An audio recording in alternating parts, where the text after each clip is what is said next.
Imagina que um moleque de estatura média, cabelo espetado e bandana, tá conversando com uma menina loira de Maria Chiquinha. Daí do nada o Kojima calvo aparece na TV dizendo que o mundo vai cair em escuridão. Depois, o moleque e o Kojima entram numa batalha de stands pelo destino da Terra. É, isso existe e é um anime brasileiro.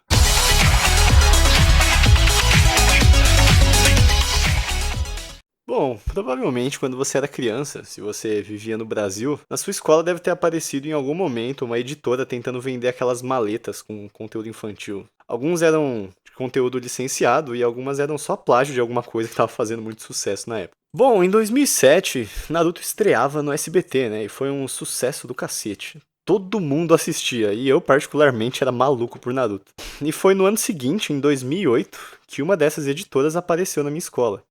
De início eu nem dei bola, porque meus pais nunca compravam aquelas maletas pra mim. Por mais que eu pedisse, eles nunca compravam, porque era muito caro pra gente. Mas foi aí que no meio delas eu vi Guardiões do Universo.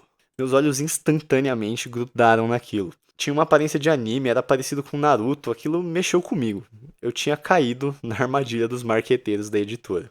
Eu lembro que eu adorava esse negócio. Dentro da maleta vinha história em quadrinhos, vinha CD com jogos, vinham os episódios. Eu falava de Guardiões do Universo pra todos os meus amigos. Só que ninguém conhecia, né? Porque ninguém tinha comprado essa merda. E aí, com o tempo, minha mãe doou os quadrinhos e eu esqueci da existência disso. Mas foi aí que 14 anos depois, enquanto eu tava mexendo nos CDs velhos, eu encontrei o CD que vinha na maleta, né? Guardiões do Universo. E todas as memórias daquilo voltaram. Quase todas, né? As lembranças eram bem vagas, na verdade. Então eu pensei, será que esse negócio era bom mesmo?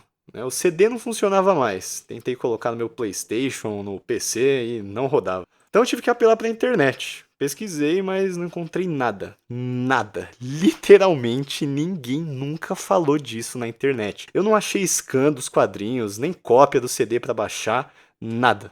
Mas eu não desisti. Eu precisava saber se aquilo era realmente bom. Se tava no nível de Naruto, Dragon Ball e dos outros animes da época. Ou se eu só gostava mesmo porque eu era uma criança. E criança não tem muito julgamento para essas coisas. E foi aí, meus amigos, que eu comprei a maleta na internet. Sim, eu comprei a maleta por incríveis R$ 7. E não me impressiona eles terem estoque disso até hoje, já que eu devo ser a única pessoa no planeta que comprou esse negócio na época. E agora eu tô aqui, cravando a bandeira como a primeira pessoa que falou de Guardiões do Universo na internet. E sem mais delongas, vamos ao conteúdo.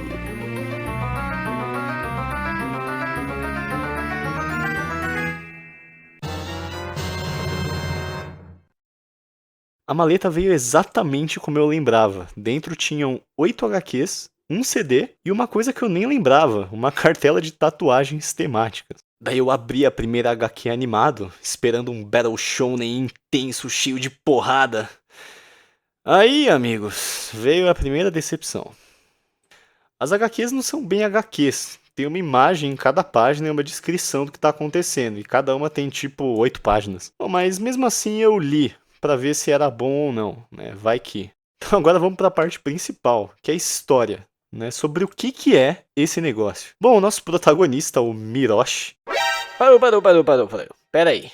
Você não falou que o negócio era brasileiro? Por que o nome do protagonista é Miroshi? Então, lembra que eu falei que isso saiu em 2008, um ano depois do estouro de Naruto? Basicamente, eles estavam tentando tirar o máximo que eles podiam desse sucesso dos animes, então tudo tinha que parecer japonês. O Miroshi, ele é uma fusão do Naruto com o Homem-Raio do Bob Esponja. Sério, olha só, ele é literalmente uma fusão dos dois. E sem explicação nenhuma, ele tem um stand. E se você não sabe o que é um stand, é o poder utilizado pelos personagens de JoJo's Bizarre Adventure. Os poderes dos personagens aqui em Guardiões do Universo são exatamente iguais aos stands. Aparentemente, nesse mundo que eles vivem, algumas crianças, por alguma razão inexplicável, têm um espírito guardião, que chama, adivinha, Guardião. E a parceira do nosso protagonista, a Tsuyuki, infelizmente ela tem o mal de mulher em shounen. Ela tá lá só pra fazer companhia, porque ela não tem um stand, ela não ajuda em nada, em história nenhuma, e ela mal fala também.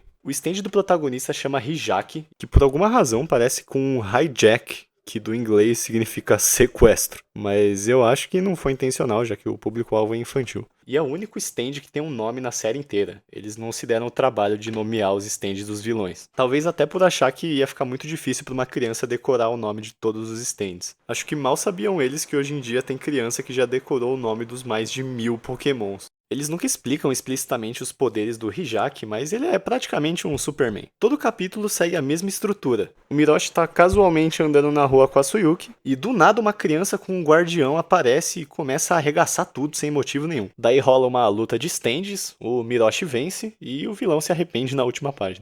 Inclusive eles tentaram dar uma backstory para alguns vilões e eu acho que de longe a do Hasako é a mais bizarra. Na última página, quando ele tá lá se arrependendo, ele diz: "Tem razão, Miroshi. Fui egoísta e maldoso por não ter mais mãe e ter um pai que chegava em casa bêbado toda noite." O quê? Isso não é um tema pesado demais para um livro infantil? Tem também a do Saburo, que é o menino que tem poder de gelo e por alguma razão se veste igual o Papai Noel. Na última página, ele diz que fez tudo isso só porque ele era pobre. É isso aí, eu sou tão pobre que eu vou vir aqui causar avalanches na montanha, porque é isso que pessoas pobres fazem. Mas relaxa, que depois que eles apanham do protagonista, eles se arrependem. Eu acho inclusive que a mensagem de Guardiões do Universo é essa: todos os traumas se resolvem na porrada. Porque aqui é assim, o vilão toma uma surra e vira bonzinho. Acho até que no mundo deles ninguém vai no psicólogo.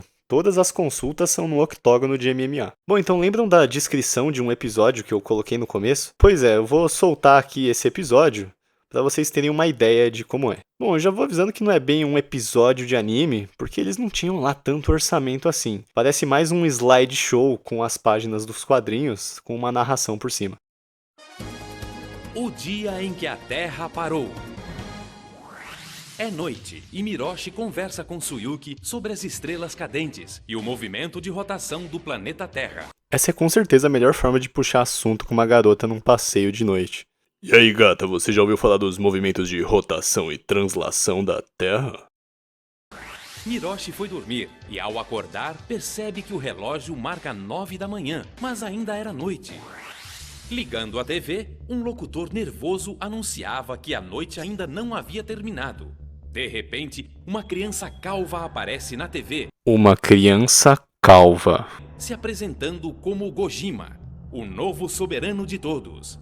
Seu guardião rocha parou a Terra, fazendo com que todos vivam na escuridão. E além de calvo é burro, né? Porque ia ser dia pra metade do planeta. O plano dele é tão bom quanto o do Thanos.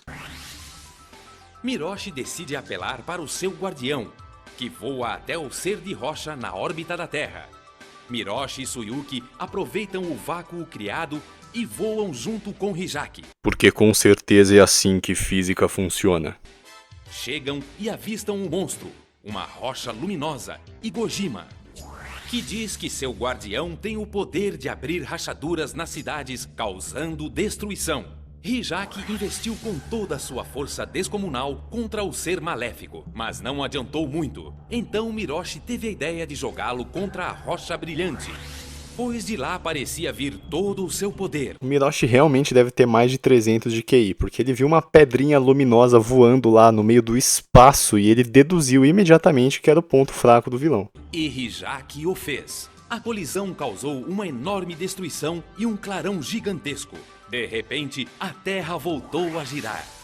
Gojima, estirado no chão, perdeu toda a sua memória. Miroshi e Tsuyuki contam o que aconteceu, e Gojima agradece por estar tudo nos eixos novamente, inclusive a Terra.